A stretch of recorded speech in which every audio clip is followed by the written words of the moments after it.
Hello friends, എല്ലാ കൂട്ടുകാർക്കും നമ്മുടെ സുമി മൂഫാസ് മനസ്സിലോട്ട് സ്വാഗതം. അപ്പം നമ്മുടെ നാളെ വരാനിരിക്കുന്ന കാറ്റത്തെ കിളിക്കൂടിൻ്റെ കുറച്ച് വിശേഷങ്ങളൊക്കെ നമുക്കൊന്ന് കേട്ട് നോക്കിയാലോ. അങ്ങനെ നമ്മുടെ നിധിയുടെയും സുധീഷിൻ്റെയും പുതിയ വിശേഷങ്ങൾ എന്തൊക്കെയാണെന്ന് അറിയാം അല്ലേ.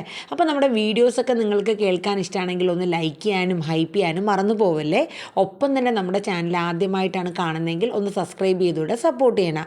അങ്ങനെ നമ്മുടെ സുധീഷും സുഭാഷും കൂടെ ഇങ്ങനെ നടന്നു വരെയാണ് കേട്ടോ. ഈ കുടുംബക്ഷേത്രത്തെക്കുറിച്ചുള്ള ഒരു വിവരവും നമുക്ക് കിട്ടുന്നില്ലല്ലോടാന്ന് സുഭാഷ് പറയണത്. അപ്പോൾ സുധീഷ് പറയുന്നുണ്ട്, ശരിയാ സുഭാഷ് ചേട്ടാ, ഇനിയിപ്പോൾ എന്താ അതിനൊരു പോം വഴി. അങ്ങനെ അവരിങ്ങനെ ആലോചിച്ചുകൊണ്ട് നിൽക്കുക കേട്ടോ. അപ്പോൾ ആ സമയത്ത് സുധീഷ് സുഭാഷിനോട് ചോദിക്കുന്നുണ്ട്, നമുക്ക് ഏതെങ്കിലും ഒരു അമ്പലത്തിൽ പോയി വഴിപാടും പൂജകളും ചെയ്തിട്ട് അങ്ങനെ ചെയ്താൽ പോരെ സുഭാഷ് ചേട്ടാ, ദൈവങ്ങളെല്ലാം ഒന്നല്ലേ. അങ്ങനെയല്ലടാ, അതുകൊണ്ടല്ല, കുടുംബക്ഷേത്രത്തിൽ നമ്മൾ ചെയ്യേണ്ട ചില കാര്യങ്ങളും രീതികളൊക്കെ ഉണ്ട്. അതനുസരിച്ച് വേണ്ടേ നമ്മൾ ഓരോന്നും മുന്നോട്ട് നീങ്ങാൻ. അതുകൊണ്ടാണ് നമുക്ക് പല കാര്യങ്ങളിലും തടസ്സങ്ങൾ കാണുന്നതെന്നൊക്കെ സുഭാഷ് പറഞ്ഞ് മനസ്സിലാക്കി കൊടുക്കുകയാണ്. അപ്പോഴാണ് സുധീഷ് പറയുന്നത്, അതെ വഴിയുണ്ട്. അപ്പോൾ സുഭാഷ് പറഞ്ഞു, സുനന്ദയുടെ അടുത്ത് നമ്മുടെ നിധി വിളിച്ച് ചോദിച്ചിട്ടുണ്ട്, ഒരു പക്ഷേ അവളിൽ നിന്നും ചിലപ്പോൾ നമുക്ക് കിട്ടുമായിരിക്കും, എന്തായാലും നമുക്ക് നോക്കാം എന്നും പറഞ്ഞ് ഇങ്ങനെ അവർ വിഷമിച്ച് നടക്കുകയാണ്. അപ്പോൾ സുധീഷ് പറയുന്നുണ്ട്, അതെ ചിലപ്പോൾ ഒരു വഴി തെളിഞ്ഞ് വരും, വരട്ടെ എന്നുള്ള രീതിയിൽ സുധീഷ് ഇങ്ങനെ ആലോചിച്ച് ചിരിച്ചിരിച്ച് നിൽക്കുകയാണ്. അപ്പോൾ ആ സമയത്താണ് നമ്മുടെ ഗംഗാധരൻ ഇവർ വരുന്നതിൻ്റെ ഓപ്പോസിറ്റ് ഇങ്ങോട്ട് വന്നുകൊണ്ടിരിക്കുകയാണ് കേട്ടോ.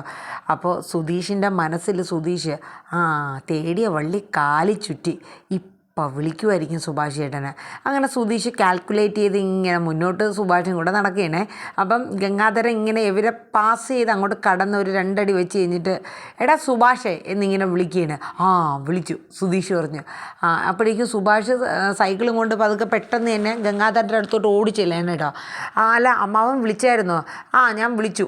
നീ സൈക്കിൾ ഇപ്പോൾ ഇടിച്ചു കയറ്റി എന്നെ കൊല്ലുമല്ലോ. അതെ, അയ്യോ അമ്മാവ, അല്ല വിളിച്ചെന്തിനാ?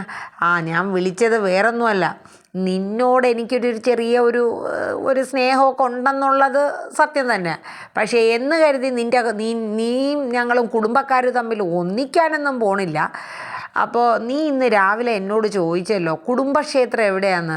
നീ ചോദിച്ചതുകൊണ്ട് മാത്രം കണ്ടവന്മാരെ ഒന്നും കൊണ്ടുപോകാൻ നിൽക്കണ്ട, നീ മാത്രം വേണമെങ്കിൽ അവിടം വരെ ഒന്ന് പൊക്കോ എന്ന് പറയണു. വലിയ ഉപകാരം വലിയ, അത് എവിടെയാണെന്നൊന്ന് പറഞ്ഞു തന്നിരുന്നെങ്കിൽ. അങ്ങനെ നമ്മുടെ ഗംഗാധരൻ കുടുംബക്ഷേത്രത്തെക്കുറിച്ചുള്ള സ്ഥലവും ആ കുടുംബക്ഷേത്രം എവിടെയാണെന്നും എന്നൊക്കെ അങ്ങ് പറഞ്ഞു കൊടുക്കുകയാണ് കേട്ടോ. അപ്പം സുഭാഷിന് ഭയങ്കര സന്തോഷമാവുകയാണ്. അങ്ങനെ ക്ഷേത്രത്തിൻ്റെ കാര്യത്തിലൊരു തീരുമാനമായി. അങ്ങനെ ഗംഗാധരൻ അത് പറഞ്ഞിട്ട് അവിടെ നിന്ന് പോവുകയാണ് കേട്ടോ. ആ സമയം സുധീഷ് ഓടി വന്ന്, എന്തായി കുടുംബക്ഷേത്രം എവിടെയാണെന്ന് പറഞ്ഞോ? പറഞ്ഞൂടാ, എന്താണാവോ? അല്ല എന്നാലും എന്തായിരിക്കും അമ്മാവൻ അങ്ങനെ പറഞ്ഞു തരാൻ കാരണം? അപ്പോഴേക്കും സുധീഷിന് ചിരി വന്നിട്ട് പാടില്ല. കാര്യം വേറൊന്നുമല്ല, സുധീഷ് ഒരു നമ്പർ ഇട്ടൊക്കെയായിരുന്നു. അതാണ് ഈ കഥ ഇങ്ങനെയായി വന്നത്. അതായത് നമ്മുടെ സുഭാഷിൻ്റെ ജാതകം നോക്കാനായിട്ട് 3-4 ജ്യോത്സ്യന്മാർ വന്നല്ലോ. അതിലൊരു ജ്യോത്സ്യനെ ക്ലിപ്പിട്ടെടുത്തിട്ട് സുധീഷ് ഒരു പണി ഒപ്പിച്ചായിരുന്നു. അതായത് ചായക്കടയിൽ നമ്മുടെ ഗംഗാധര ഇരുന്ന് ചായ കുടിക്കുന്ന ായിരുന്നു. ആ ഗംഗാധരൻ്റെ അടുത്തിട്ട് ഈ ജ്യോത്സ്യനെ ചില കാര്യങ്ങളൊക്കെ പറഞ്ഞ് പഠിപ്പിച്ച് വിടുകയാണ്. അപ്പോൾ ആളെ കാണിച്ചു കൊടുത്തിട്ട് സുധീഷ് പതുക്കെ അങ്ങോട്ട് മാറി നിന്നു. അങ്ങനെ ഈ ജ്യോത്സ്യം അവിടെ ചെന്നിട്ട് സുധീഷ് പഠിപ്പിച്ച കണക്ക് കാര്യങ്ങൾ പറയാണ്. അതായത് താനാൾ കൊള്ളാലോ, കുടുംബക്ഷേത്രം സ്വന്തം വകയായിട്ട് അങ്ങ് എടുത്തൊക്കെയാണോ? അത് തനിക്ക് സ്വന്തം മാത്രമായിട്ടാണോ? അതെ, തൻ്റെ സമയം മാറാൻ പോവാ, തന്നെ കാലക്കേട് കൊണ്ട് തന്നെ മൂടും, തൻ്റെ സമയം മൊത്തത്തിൽ ഇനി മാറുള്ളൂ എന്ന് പറഞ്ഞു. അപ്പോൾ ഗംഗാധരൻ പെട്ടെന്ന് ഞെട്ടിപ്പോയി. അപ്പോൾ ഗംഗാധരൻ്റെ മനസ്സിൽ പെട്ടെന്ന് ഇന്ന് രാവിലെ സുഭാഷ് ചോദിച്ചായിരുന്നു ആ കുടുംബക്ഷേത്രം എവിടെയാണെന്ന്. അല്ല ഈ ജ്യോത്സ്യൻ എങ്ങനെ അറിയാം ആ കാര്യമൊക്കെ? പെട്ടെന്ന് എന്നെ കണ്ടപ്പോൾ ഇയാൾ എന്തിനാ ഇതൊക്കെ പറയാൻ കാര്യം? ഗംഗാധരൻ്റെ ഉള്ളിലൊരു ഭയം വന്നു കേട്ടോ. അപ്പം അല്ല ജ്യോത്സ്യരെ, എന്തേ കാര്യം? എടോ, തനിക്ക് കുടുംബക്ഷേത്രം എവിടെയാണെന്ന് പറഞ്ഞു കൊടുത്താൽ വല്ല നഷ്ടം വരാനുണ്ടോ? താൻ ആ കാണിച്ച പ്രവൃത്തിക്ക് തനിക്ക് തിരിച്ചടി കിട്ടാൻ പോവാണ് എന്നൊക്കെ പറഞ്ഞ് 2-3 ഡയലോഗ് ആ ജ്യോത്സ്യരങ്ങ് കാച്ചേന്. അതിൽ ഗംഗാധരൻ വീണു. ഇല്ല ജ്യോത്സ്യരെ, ഞാനത് അവരെ ഇപ്പം തന്നെ പറഞ്ഞ് ആക്കിക്കോളാം ജ്യോത്സ്യരെന്ന് പറഞ്ഞിട്ട് ഗംഗാധരൻ പെട്ടെന്ന് ചായയും കുടിച്ചിട്ട് അവിടെ നിന്നയിക്കാനെ കേട്ടോ. എന്നിട്ട് നേരെ ഗംഗാധരൻ പോയി. ഈ ജ്യോത്സ്യൻ നേരെ സുധീഷിൻ്റെ അടുത്ത് ചെന്നിട്ട് പറഞ്ഞതുപോലെയൊക്കെ ഞാൻ പറഞ്ഞിട്ടുണ്ട്, മിക്കവാറും അയാൾ പറയുമായിരിക്കും എവിടെയാണ് എന്താണ് എന്നുള്ളതൊക്കെ. അപ്പോഴേക്കും സുധീഷ് പറഞ്ഞ കാശൊക്കെ കൊടുക്കുകയാണ്. ഒരു 100 രൂപയും കൂടെ കൂട്ടി താട്ടെ, നിങ്ങൾ പറഞ്ഞതൊക്കെ ആയി, എല്ലാം റെഡി ആയില്ലേ, പിന്നെ എന്താണെന്ന് ചോദിക്കുക. അങ്ങനെ സുധീഷ് ആയിക്കോട്ടെ എന്തായാലും 100 രൂപയെങ്കിൽ 100 രൂപ എന്നായി കൊണ്ടുപോകുന്നു പറഞ്ഞ് സുധീഷ് കൊടുക്കുകയാണ്. അങ്ങനെ കാര്യങ്ങളൊക്കെ പറഞ്ഞ് എല്ലാം റെഡിയാക്കി വെച്ചേക്കായിരുന്നു. ആ സമയത്താണ് നമ്മുടെ ഗംഗാധരൻ സുഭാഷിനെയും തേടി നടക്കുകയായിരുന്നു ഈ വാർത്ത ഒന്ന് അറിയിക്കാൻ, എവിടെയാണ് നമ്മുടെ കുടുംബക്ഷേത്രം എന്നുള്ളത് അറിയിക്കാൻ വേണ്ടിയിട്ട്. അങ്ങനെ കാര്യങ്ങളൊക്കെ വളരെ എളുപ്പമായി. അപ്പോൾ ഈ കഥ മുഴുവൻ നമ്മുടെ സുഭാഷിനോട് പറഞ്ഞു കൊടുക്കുകയാണ്, ഇന്നതുപോലെയാണ്. അപ്പോഴേക്കും സുഭാഷ് പറഞ്ഞു, എടാ സുധീഷേ, നീ ആൾ കൊള്ളാം, എന്തായാലും കാര്യം നടന്നല്ലോ, അത്ര തന്നെ എന്ന് പറഞ്ഞു. അപ്പോൾ സുധീഷ് പറഞ്ഞു, സുഭാഷ് എന്നെക്കുറിച്ച് എന്താ കരുതിയത്, ഇതല്ല ഇതിൻ്റെ അപ്പുറം വേണമെങ്കിലും ഈ സുധീഷ് ചാടി കടക്കും സുഭാഷ് എന്നൊക്കെ പറയണം കേട്ടോ. അങ്ങനെ അവർക്ക് ഭയങ്കര സന്തോഷമായി. അങ്ങനെ അവർ രണ്ടുപേരും കൂടെ നേരെ പോവേണ് എങ്ങോട്ട്, വീട്ടിലോട്ട്, കിളിക്കൂട്ടിലോട്ട്. അവിടെ ചെന്ന് നിധിയുടെ അടുത്തും ഹരീഷിൻ്റെ അടുത്തും നികേഷിൻ്റെ അടുത്തൊക്കെ കാര്യങ്ങൾ പറയണേ, ഇന്നതുപോലെ കുടുംബക്ഷേത്രം എവിടെയാണെന്നൊക്കെ അറിഞ്ഞു, ഗംഗാധരൻ അമ്മാവൻ പറഞ്ഞു തന്നു എന്നുള്ള കാര്യം. അപ്പോഴേക്കും നിധിക്കും ഒരു സന്തോഷമാവുകയാണ്. അപ്പം നമുക്ക് എത്രയും പെട്ടെന്ന് അങ്ങോട്ടേക്ക് പോകണം. അപ്പോഴാണ് നമ്മുടെ ഭാസ്കരൻ ചോറ് തിന്നാനായിട്ട് ഇങ്ങനെ വരെയാണ്. ഭാസ്കരൻ വന്നതൊന്നും ഇവർക്ക് അത്ര വലിയ മൈൻഡൊന്നും ഇല്ലല്ലോ. ഭാസ്കരൻ പോയി ഒരു പ്ലേറ്റൊക്കെ എടുത്ത് ചോറൊക്കെ എടുത്തുകൊണ്ട് വന്നിട്ട് അവിടെ ഇരുന്ന് തിന്നെയാണ്. അപ്പോൾ കുടുംബക്ഷേത്രത്തിൻ്റെ കാര്യത്തെക്കുറിച്ചൊക്കെ ഇങ്ങനെ ചർച്ച ചെയ്യണം. അപ്പോൾ ഭാസ്കരൻ പറഞ്ഞു, അപ്പോൾ സുധീഷ് പറഞ്ഞു, ഞങ്ങൾ കുടുംബക്ഷേത്രം എവിടെയാണെന്നൊക്കെ അറിഞ്ഞു കേട്ടോ, ഞങ്ങൾ അങ്ങോട്ടേക്ക് പോവാണെന്ന് പറഞ്ഞു. അത് ഇന്ന സ്ഥലത്തല്ല, അതിപ്പോൾ എന്താ അത്ര അറിയാനായിട്ടെന്ന് ചോദിച്ചു. അപ്പോൾ ഭാസ്കറിന് സ്ഥലം അറിയാം. അപ്പം നിധിയും സുധീഷും ചോദിച്ചു, അപ്പം അച്ഛൻ അറിഞ്ഞൂടെന്നാണല്ലോ അച്ഛൻ പറഞ്ഞത്. അന്നേരം എനിക്ക് ഓർമ്മയില്ലായിരുന്നു, ഇപ്പോൾ ഓർമ്മ വന്നു, എന്തായാലും ഒന്ന് ചോദിച്ചു. അപ്പം അച്ഛൻ അറിയില്ല, ഞാൻ അതുവരെ കണ്ടിട്ടില്ല, പോയിട്ടില്ല എന്നൊക്കെ പറഞ്ഞ് വലിയ ന്യായം പറയണേട്ടല്ലോ. എനിക്കപ്പോൾ അന്നേരം അങ്ങനെ പറയണ തോന്നിയത്, പിന്നെ ഞാൻ ജനിച്ച് വളർന്ന സ്ഥലം എനിക്കറിയാണ്ടിരിക്കുമോ, നീ ഒന്ന് പോടാ. അപ്പോഴേക്കും അവരെല്ലാവരും ഇങ്ങനെ അന്താളിച്ച് നിൽക്കണം കേട്ടോ. ഈ ഭാസ്കറിൻ്റെ അടുത്ത് ആദ്യം മര്യാദയ്ക്ക് ചോദിച്ചതാണ്, എനിക്ക് ഇത്രയും റിസ്ക് ഒന്നും എടുക്കേണ്ട കാര്യമില്ലായിരുന്നു, ഗംഗാധരൻ്റെ കാല് പിടിക്കും പോലെയുള്ള അവസ്ഥയായിരുന്നു കുടുംബക്ഷേത്രം എവിടെയാണെന്നൊന്ന് അറിയാൻ വേണ്ടിയിട്ട്. അപ്പോൾ ഭാസ്കരൻ മനഃപൂർവ്വം പറയാണ്ടിരുന്നു. എന്നിട്ട് ഭാസ്കരൻ പറയുന്നുണ്ട്, അതെ എനിക്കിപ്പോൾ ഒരു ഉൾവിളി ഉണ്ടായി, കുടുംബക്ഷേത്രത്തിൽ പോകണമെന്നും ഭഗവാനെ തൊഴണമെന്നും ഒക്കെ ഉള്ളൊരു ഉൾവിളി ഉണ്ടായി, അതുകൊണ്ട് ഞാനും പോവാമെന്ന് പറഞ്ഞു. അപ്പോഴേക്കും നമ്മുടെ സുഭാഷ് ചോദിച്ചു, എടാ നമ്മളിനിയിപ്പോൾ എങ്ങനെയാണ് അവിടെ പോകണേ, 3-4 ദിവസത്തെ പരിപാടിയും കാര്യങ്ങളൊക്കെ ഉണ്ട്, വഴിപാടും പൂജയൊക്കെ. അപ്പോഴാണ് സുധീഷ് പറയണത്, അതൊന്നും ഓർത്ത് പേടിക്കണ്ട, അതിനൊക്കെ വണ്ടി ഞാൻ റെഡിയാക്കിയിട്ടുണ്ട്, എനിക്ക് ലൈസൻസ് ഇന്നലെ തിരിച്ചു കിട്ടിയായിരുന്നു. സമയം തെളിഞ്ഞൂടാ എന്ന് സുഭാഷ് പറയണ. പിന്നെ സമയം തെളിഞ്ഞു എന്നും അല്ല സുഭാഷ് ഏട്ടാ എന്ന് സുധീഷ് പറഞ്ഞു.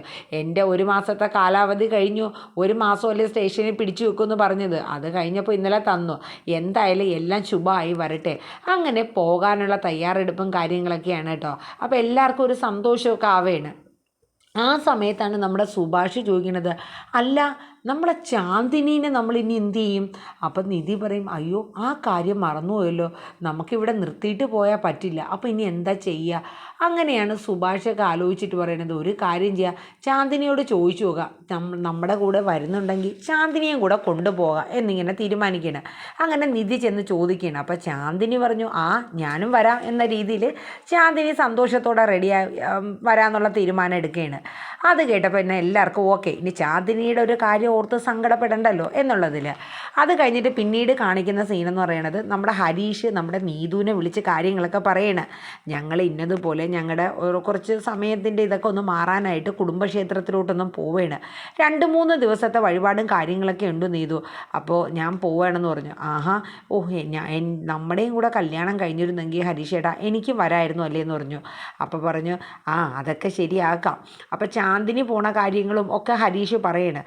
അത് കേട്ടപ്പോൾ നീതുവിനൊരു കുശുമ്പും കുന്നായ്മയൊക്കെ വന്നിട്ടുണ്ട്. ചാന്ദിനിയെ കൊണ്ടുപോകണം, പിന്നെ എന്താ ഹരീഷേട്ടാ എന്നെ കൂടെ കൊണ്ടുപോയാൽ? എടി ചാന്ദിനി വരുന്ന പോലെയാണോ നീ? ചാന്ദിനീനെ നമുക്ക് ഇവിടെ നിർത്തിയിട്ട് പോകാൻ പറ്റില്ല, അതിൻ്റെ കാര്യങ്ങളൊക്കെ ഞാൻ നിന്നോട് പറഞ്ഞില്ലേ, നിന്നെ കല്യാണം കഴിയാണ്ട് അങ്ങനെ കൊണ്ടുപോകണം എങ്ങനെയാണ് എന്നൊക്കെ പറഞ്ഞ് നീതുവിനെ പറഞ്ഞ് സമാധാനപ്പെടുത്തേണ്. എന്നാലും നീതുവിനൊരു ഇച്ചിരി ഉള്ളിൽ കുശുമ്പൊക്കെ ഉണ്ടായിരുന്നു. അത് കഴിഞ്ഞ് പിന്നെ കാണിക്കുന്ന സീന്, നമ്മുടെ സുധീഷ് അങ്ങനെ വരുമ്പോൾ നമ്മുടെ നികേഷ് ഭയങ്കര ഫോണിൽ കളിയാണ്, ഫോണിലിങ്ങനെ നോക്കണോ ചിരിക്കണോ അങ്ങനെയൊക്കെയുള്ള കുറേ സീനൊക്കെ സുധീഷ് കാണുകയാണ്. അപ്പോൾ സുധീഷ് അവിടെ ചെന്നിട്ട്, എന്താണ് ഒരു ചിരിയും ഒരു കളിയും ഒക്കെ. എന്ത് ചിരി? എനിക്കൊരു കുഴപ്പമൊന്നുമില്ല. നിനക്ക് ചിരി ഇല്ലാഞ്ഞിട്ടാണോടാ?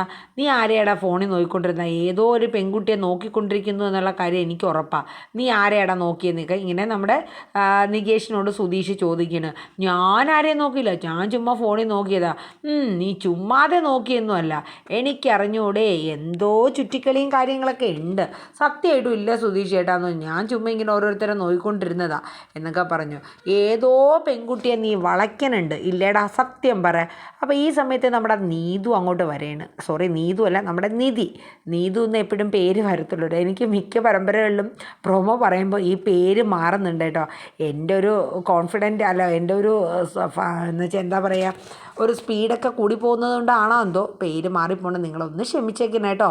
അങ്ങനെ നമുക്ക് തുടരാം. അങ്ങനെ നമ്മുടെ നിധി അങ്ങോട്ടേക്ക് വരെയാണ്. അങ്ങനെ നിധി വന്നിട്ട് ചോദിക്കും, ഇവിടെ എന്താ? അപ്പോഴേക്കും സുധീഷ് പറഞ്ഞു, യവനെ ഏതോ ഒരു പെൺകുട്ടിയെ വളയ്ക്കാനുള്ള ശ്രമത്തിലാന്ന് പറഞ്ഞു. പിന്നെ അപ്പോൾ നീതു ചോദിക്കുന്നു, അങ്ങനെയൊന്നും നമ്മുടെ നികേഷ് ചെയ്യില്ല. ഇല്ല നിധി, ഇവൻ ഏതോ ഒരു പെൺകുട്ടിയുടെ ഫോട്ടോ നോക്കിക്കൊണ്ടിരിക്കണം, ഞാൻ കണ്ടതാ. ആരാന്ന് ചോദിച്ചിട്ട് അവൻ പറയില്ല. അയ്യോ ഇല്ല നിധി ഏട്ടത്തി. പിന്നെ ഉണ്ടല്ലോ നിധി ഏട്ടത്തി, അന്ന് നമ്മൾ ബസ് സ്റ്റോപ്പിൽ വെച്ച് കണ്ടില്ലേ, ആ ഒരു പെണ്ണിൻ്റെ പ്രൊഫൈലൊക്കെ എടുത്ത് ഞാൻ നോക്കിയതാ. അതിന് ഈ സുധീഷ് ഏട്ടൻ ചുമ്മാ ആവശ്യമില്ലാണ്ട് ഓരോന്ന് പറയണത്. ആ പെൺകുട്ടിയാണോ? അപ്പോൾ സുധീഷ് ചോദിച്ചു, നിധിക്കറിയാവോ? പിന്നല്ലാണ്ട് ഇവനെ കുറച്ച് ദിവസമായിട്ട് ഒരു പെൺകുട്ടി ഇങ്ങനെ നോക്കുന്നുണ്ട്, ഞാനല്ലേ ഇവനെ വിളിച്ച് കാണിച്ചു കൊടുത്തത്. പിന്നെ ഞാൻ കാണിച്ചു കൊടുത്തു ഇവനെ വിളിച്ച്. എന്നിട്ട് നികേഷ് ചിരിച്ചോണ്ടൊക്കെ ഇരിക്കണ്ട കേട്ടോ, ഒരു നാണം കുടുങ്ങി. എടാ അമ്പട കൊള്ള, അപ്പോൾ നീ ലൈൻ അടിക്കാനൊക്കെ തുടങ്ങിയോ എന്നിങ്ങനെ പറയണം കേട്ടോ. ഒന്ന് പോ സുധീഷ് ചേട്ടാ, ആവശ്യമില്ലാണ്ട് പറയല്ലേ കേട്ടോ. അപ്പോഴേക്ക് സുഭാഷ് അങ്ങോട്ട് വരണം. ഇവിടെ എന്താ പ്രശ്നം? ഒന്നുമില്ല. സുധീഷ് പറയാം, സുഭാഷ് ചേട്ടാ അടുക്കളയിൽ പോക്കോ, ഇവിടെ പ്രശ്നങ്ങളൊന്നുമില്ല എന്ന് പറയുന്നുണ്ട്. അങ്ങനെ കാര്യങ്ങളൊക്കെ ഏകദേശം ആ ഒരു രീതിയിലാണ്. അങ്ങനെ അവരെല്ലാവരും കൂടെ ചേർന്നിട്ട് കുടുംബക്ഷേത്രത്തിലോട്ട് പോകാനുള്ള ഒരു തയ്യാറെടുപ്പും കാര്യങ്ങളൊക്കെയാണ്. എത്രയോ നാളത്തെ അവരുടെ കഷ്ടപ്പാടുകളും ഒരു ദോഷങ്ങളും ദുരിതങ്ങളൊക്കെ മാറാൻ വേണ്ടിയിട്ട് ജ്യോത്സ്യന്മാർ പറഞ്ഞത് 4 പേര് വന്ന് 4 പേരും ഒരുപോലെ പറഞ്ഞൊരു കാര്യമാണ്. കുടുംബക്ഷേത്രത്തിൽ വഴിപാട് മുടങ്ങിക്കിടക്കുന്നതൊക്കെ നിങ്ങൾ ചെയ്താൽ തന്നെ എല്ലാ ദോഷങ്ങളും മാറിക്കിട്ടും എന്നുള്ളത്.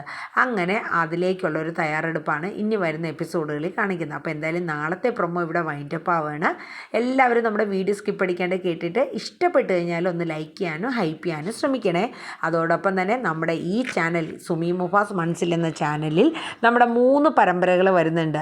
നാളെ മുതൽ നമ്മുടെ പവിത്രം സീസൺ 2 വരുന്നുണ്ട്. അതിൻ്റെ ഒരു ഇൻട്രോ ഞാനിന്ന് ഇട്ടിട്ടുണ്ട്, അപ്ലോഡ് ചെയ്തിട്ടുണ്ട്. അതുപോലെ തന്നെ നമ്മുടെ ഇവർ വിവാഹിതരായാൽ എന്ന പരമ്പരയും വരുന്നുണ്ട്. അപ്പം എല്ലാവരും നമ്മുടെ ഈ 3 പരമ്പരകളും നന്നായിട്ട് ഒന്ന് സപ്പോർട്ട് ചെയ്ത് തന്നെ കേട്ടോ. നിങ്ങളുടെ ഒരു സപ്പോർട്ടും നിങ്ങളുടെ ഒരു ആത്മധൈര്യമാണ് എൻ്റെ ആത്മധൈര്യം. അപ്പോൾ എല്ലാവരുടെയും സപ്പോർട്ട് ഉണ്ടാകുമെന്ന് പ്രതീക്ഷിച്ചുകൊണ്ട് നല്ലൊരു ശുഭദിനം പറഞ്ഞുകൊണ്ട് നാളത്തെ കാറ്റത്തെ കിളികൂടിൻ്റെ പ്രൊമോ വൈൻഡപ്പ് ചെയ്യാം കേട്ടോ. Tata, bye bye, take care, thank you.